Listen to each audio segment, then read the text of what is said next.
लोगों से रब्ते करें, लोगों को करीब लाएं, उनको पता हो जमात के निज़ाम की अहमियत, जमात के कामों की अहमियत, उनको इम्पोर्टेंस का पता हो कि क्या अहमियत है शुरा की या इंतखाब की। उसमें आना है इन्होंने और कोरम पूरा करना है तो फिर आएंगे। ये तो सेक्रेटरी तरबियत का काम है ना कि हर लिहाज से तरबियत करे। सिर्फ ये कह देना अच्छा भाई कितनी नमाज़ें पढ़ी बता दो, खाना पूरी करके भेज दिया, कुरान शरीफ कितना पढ़ा, उसने पढ़ा कि नहीं पढ़ा वो आपको नहीं पता, ख़त में लिख दिया कि 400 में से 200 ने पढ़ लिया, 100 ने पढ़ लिया। ये तरबियत नहीं है। तरबियत ये है कि उनके दिल में ये रासख किया जाए कि हमारे कुछ फ़राइज़ हैं, अल्लाह ताला के हुकूक़ की अदायगी है, कुछ जो हमारे सुपुर्द काम है उनकी अदायगी है। और ये भी इबादत के अलावा ये भी अल्लाह ताला के हुक्मों से हुक्म है कि जब जमाती निज़ाम में तुम शामिल होते हो तो उसकी पाबंदी करो। हमने ये अहद किया है, हर दफ़ा अहद लेते हैं, खुदा लेते हैं, अंसार लेते हैं, लजना लेते हैं, अपने अपने इजलासों में अहद लेते हैं दीन को दुनिया पर मुकद्दम रखेंगे। तो फिर मुकद्दम रखने का तो यही मतलब है कि अपने ज़रूरियात जो हैं उनको पसे पुश डाल के पीछे करके जो जमाती ज़रूरियात हैं उनके लिए आगे आएँ। और अगर साल में एक दफ़ा इजलास में अगर या 2 साल में या 3 साल में इलेक्शन जो होता है तो उसमें अगर नहीं आ सकते तो क्या अहद पूरा किया? अहदों को पूरा करना भी ज़िम्मेदारी है।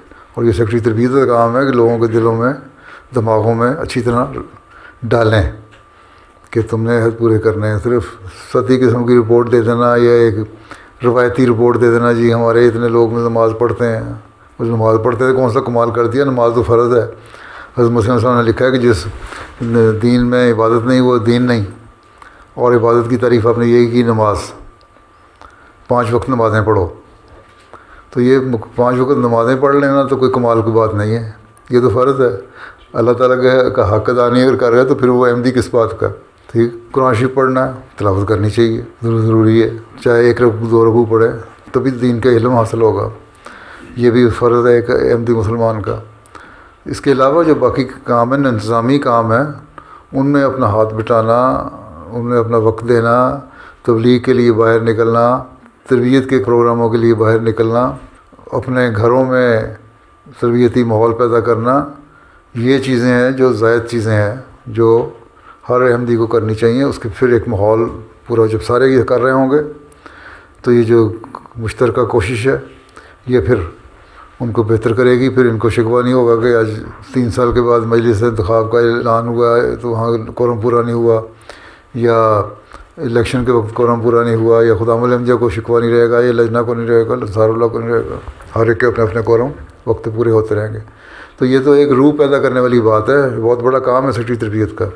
सेक्रेटरी तरबियत फ़ाल हो तो अमूर अमा का काम भी ख़त्म हो जाता है, तबलीग का काम में मदद मिल जाती है, माल के शोबे को भी मदद मिल जाती है, ख़ुद एहसास होगा आदमी को कि मैंने करना है। जिनकी तरबियत अच्छी है, जिनको पता है कि कुर्बानी की रूह क्या है और हमारा मकसद क्या है, वो माली कुर्बानी भी करते हैं, वक्त की कुर्बानी भी देते हैं। तो ये सारे शोबे तरबियत के हैं। अगर आप एक्टिव हो गए और आपका शोबा एक्टिव हो गया और मुरब्बियान इस लिहाज से तरबियत करने लग जाएँ सारों की तो मसाइल ही ख़त्म हो जाते हैं। नमाज़ पढ़ने वाले तो बाजमात आपके आमला के मेंबरान भी नहीं होंगे जो 100% 5 नमाज़ें बाजमात पढ़ लेते हों। तो जब ये हाल आमला में है तो बाकियों का क्या हाल होगा।